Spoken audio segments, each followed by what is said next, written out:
just transforming ourselves through meditation and really getting a peek into that original state. And I would also want to share that, the bit you said about listening carefully, that has really helped through the Heartful communication course, at least personally for me, has really changed. So now we'll go on to the youth.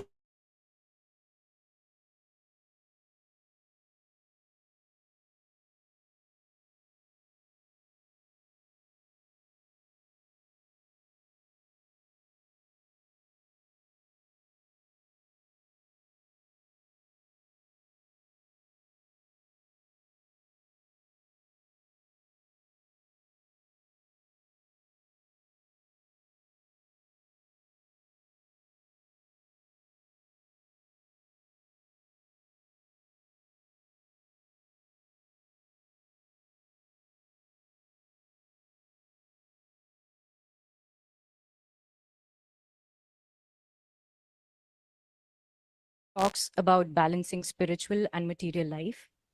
And my question to you is, you talked about taking smaller steps every day. So can we really set long-term goals for ourselves for 2040? And if life itself is to be surrendered, can we really set those goals for ourselves?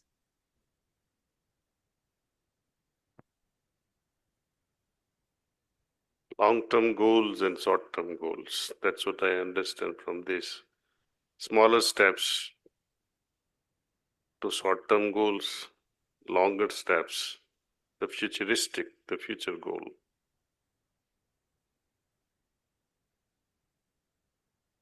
This is a tough one. It's easy to answer, but how to make it realistic in our day-to-day life?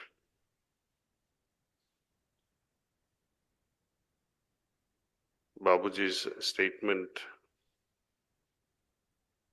he says, lead a life in such a way that you are going to die the very next moment.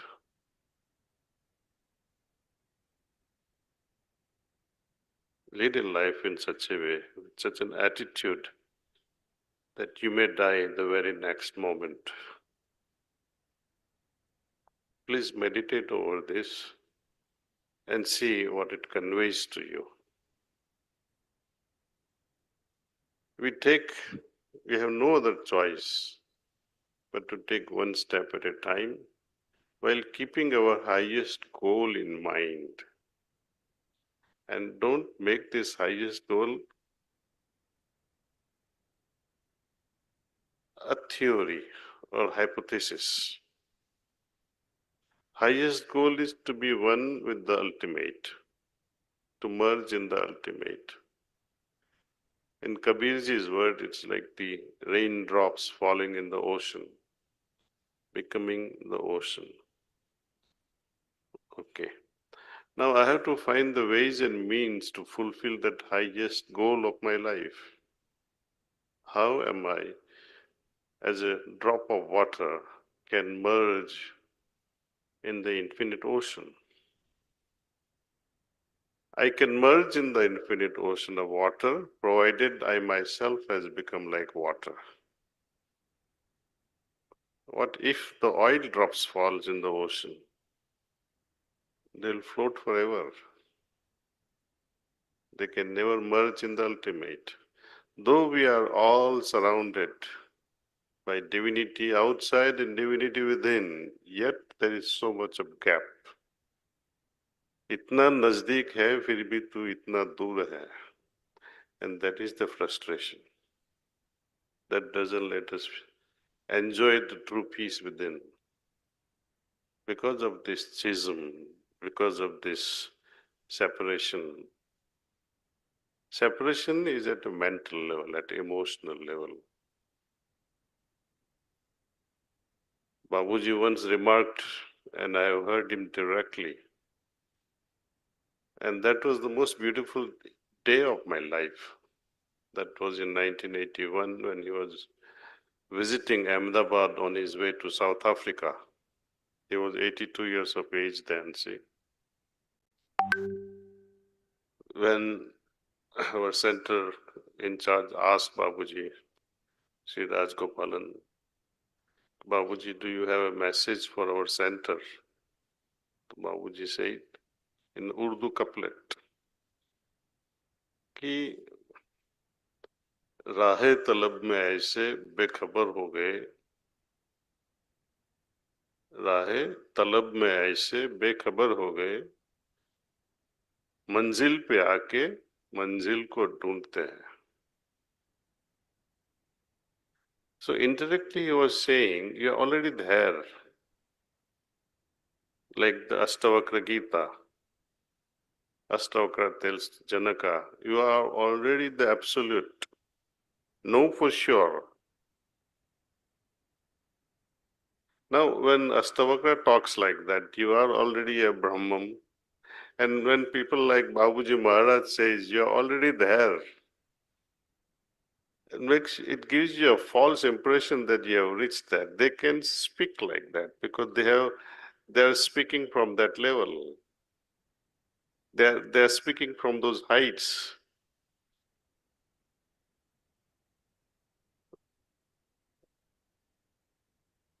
Will it change me? Will it give me realization by understanding this statement?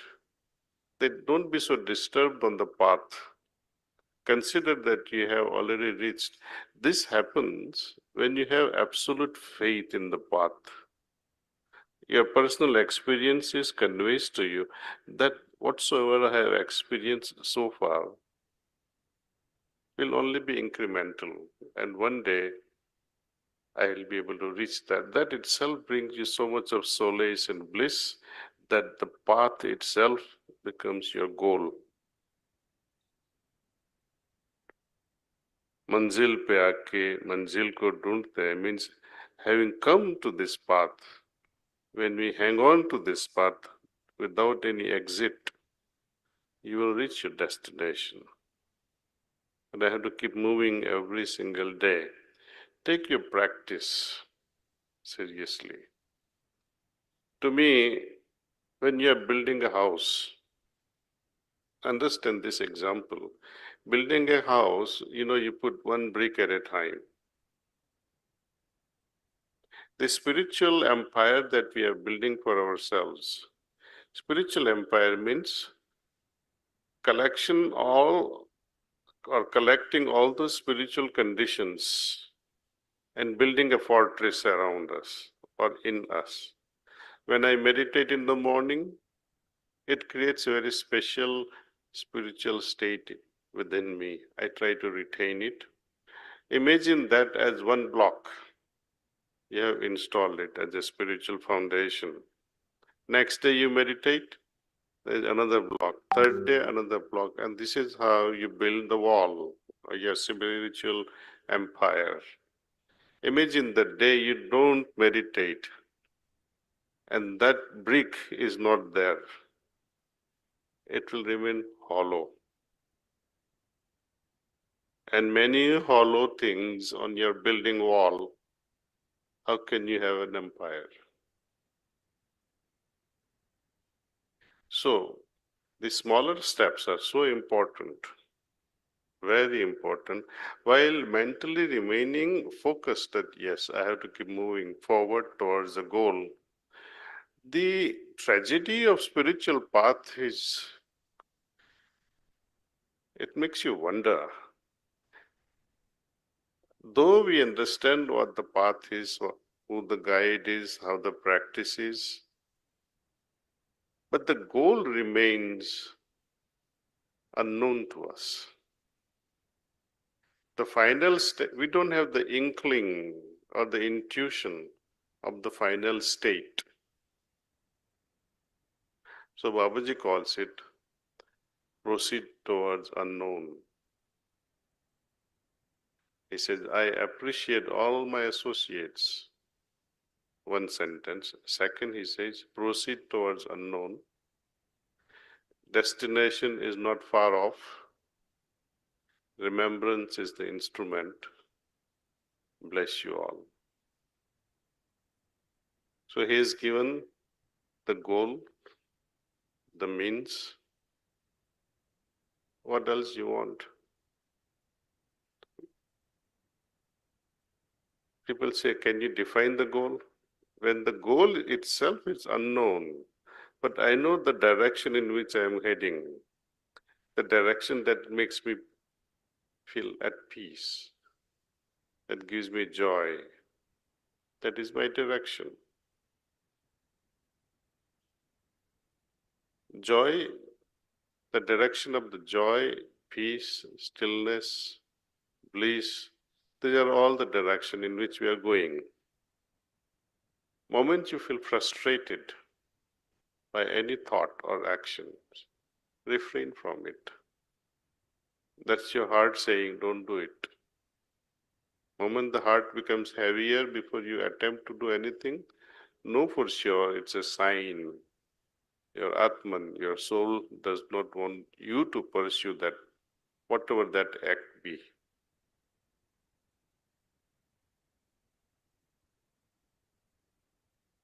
Yes, So sir. lonely or so lonely.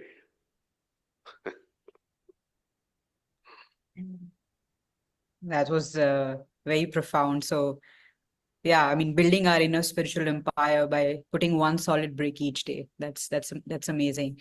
And the next question, Nihal has a question for you, Daji. So, Nihal, if you could please.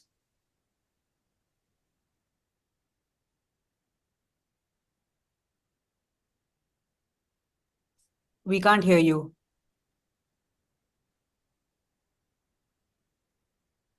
Thank you for gracing us with your presence.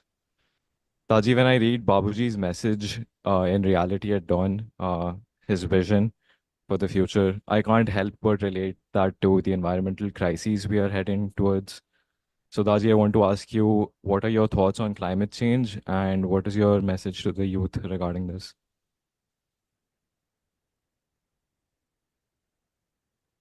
The root of climate change. All the sustainable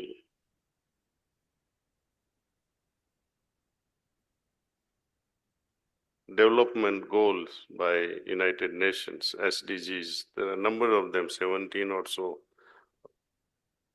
And all of them, when we ponder over, either the air pollution or the water pollution or the food pollution or mistreating human beings, children, women, and now men also, everyone. Education, all these things when we ponder over the root cause of why they are not there, why there is pollution, why there is a lack in so many good things. Why would an industrialist pollute the air by allowing the toxic gases be emitted into atmosphere?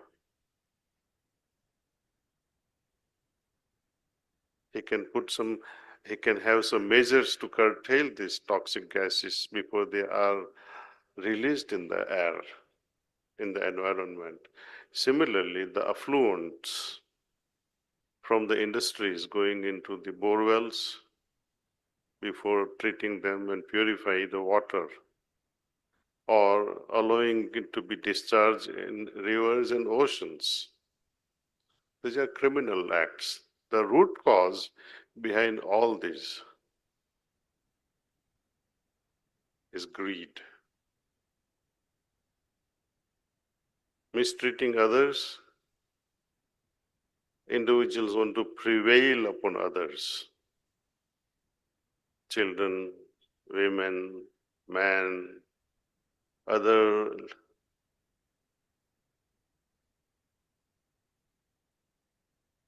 things like even plants, they have life. And we go on destroying all these things for our selfish reasons, egoistic approaches. You want to dominate on nature, you want to dominate on others. That's all ego related, see. Be it desire related, exposing your ego, or be it desire related, expressing your passion, or ego related, where you like to dominate others. Both can be refined, both can be cured, both can be inhalated through yogic practice, and especially meditation. No yoga asanas, no pranayam can help you achieve that, though both are the elements of yogic practice. But it is only when we incorporate meditation that we understand the value of yama and niyama. Yama is all about what not to do in life, and niyama is all about what to embrace in my day-to-day life. Meditation shows us what not to do, especially. It sensitizes our heart and helps us in some way to become better and better. So all these climatic changes, we have to hit the root cause. We have identified the cause. Now the solution is yogic life. So what was his name? Nihal. Nihal, Taji. Nihal. Bala naam hai Nihal Behal. Okay. Thank you, Master. Thank you, Nihal. So Daji, it's 9. So should we ask another question, or would you like to meditate? It's your choice, madam. You are the master here. Sure, Daji. Then I think it'll be nice if the youth can ask one more question, because I'm sure they want to really interact with you. So the next question is, Vasu, would you like to come up and ask your question?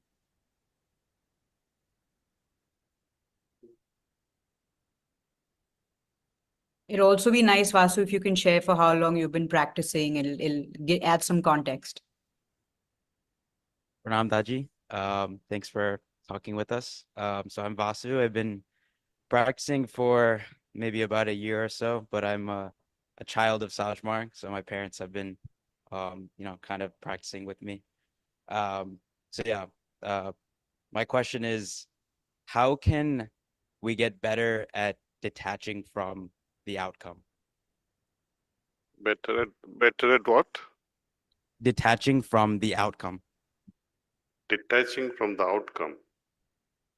You should not get detached from the outcome. You better worry about it. When you have to study and get A grade, please don't detach yourself from having A grade. If you are in a business world, you better look at the profitability of your venture. Don't detach yourself from the goal or outcome.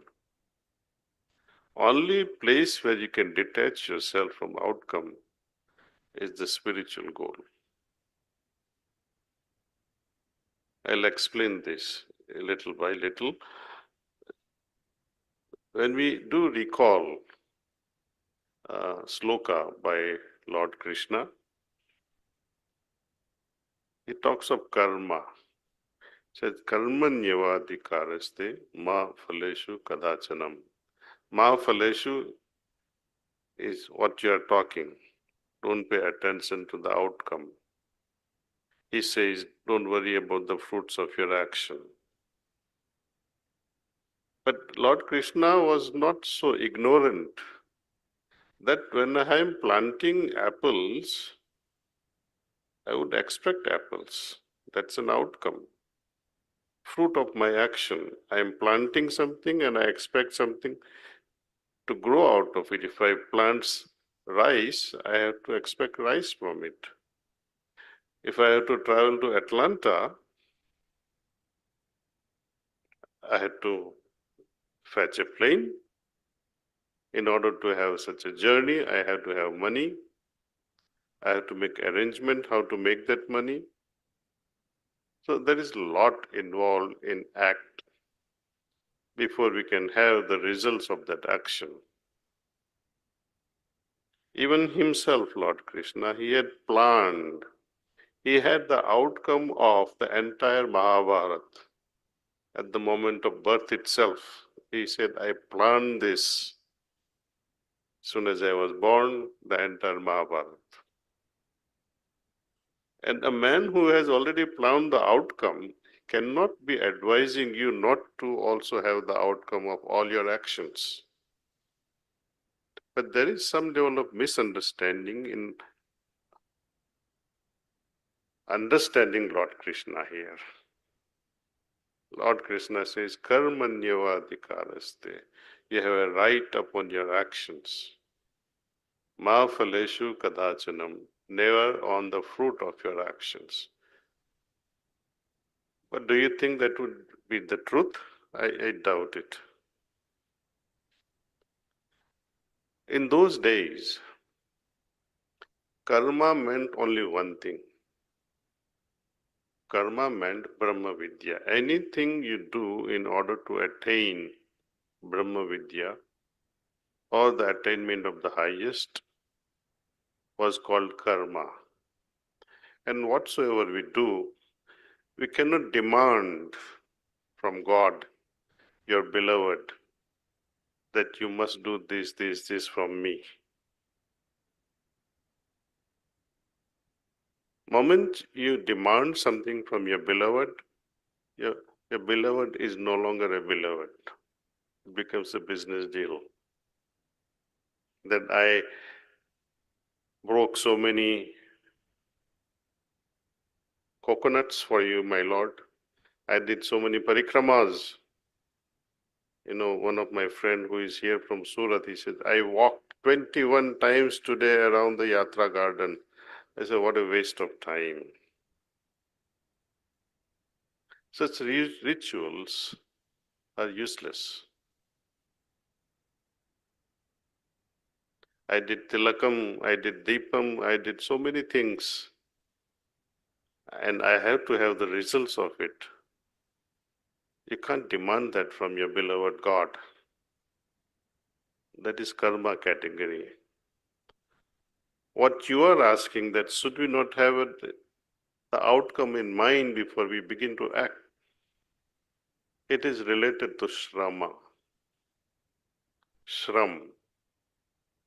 Any act that we do for our existence in the material world, success in the material field, success in the education, success with physical wellness, mental wellness, all these are related to shrama. So now we substitute this word. Would Lord Krishna say, Shramanevaya adhikaraste, ma phaleshu kadachanam? That will be wrong. With karma, with Brahma Vidya, there is an idea of Sarnagati, of Samarpan. In Samarpan, I cannot demand. Moment you begin to demand things, it becomes balatkar, it becomes rape. So go on with seeing the outcome of all your actions, especially with your education, with your job, with your business, at home, whatsoever you do, always see the outcome. That if I do this, what will be the outcome? Will it make the family happier? Will there be harmony? See, look at the larger picture every time. Okay, Pragya, Yes, Daji. what to do now? Daji, should we meditate? Okay. Meditation is a good choice. Though I don't like to, but I'll meditate for you guys. Thank you. That's very nice of you. Thank My bed is calling me, see? Okay, I'll sleep in this chair.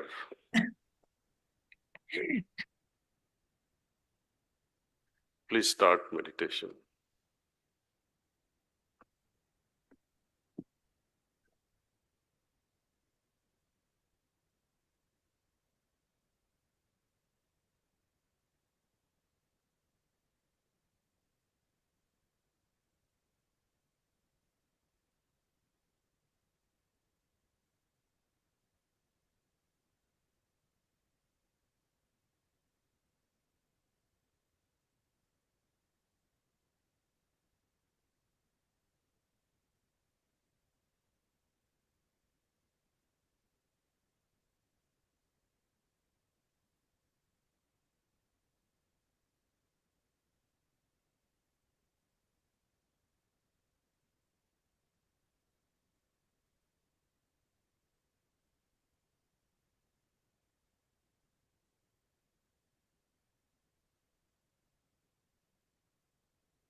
That's all.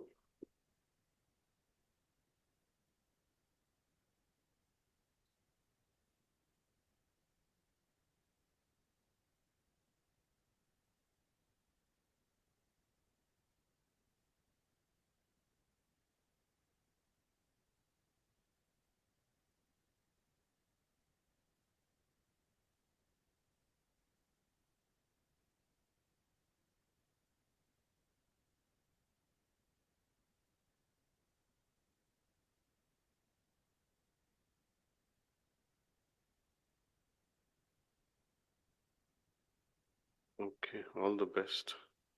Thank you, Daji, for your time and your generosity. And I think you've given us a clear path Pleasure. to 2040. Yeah.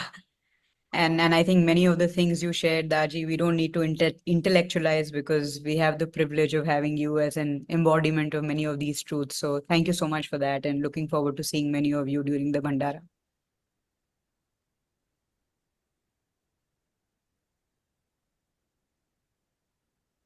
Sorry, Daji, you were saying something? I couldn't hear you. Okay. Okay.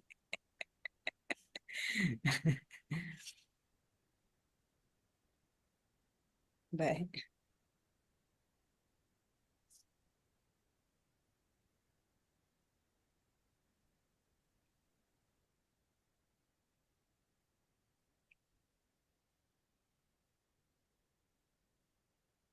Thank you, everyone. This was really nice to interact with all of you. Thank you so much, and wishing you the very best for the next few days for this seminar. Thank you so much, Sister Pragya. Really appreciate your moderating this session for us. It means a lot to us over here. So thank you so much. My privilege. Thank you. See Thank you. you. Bye-bye. Thank you. Have a nice day. Bye.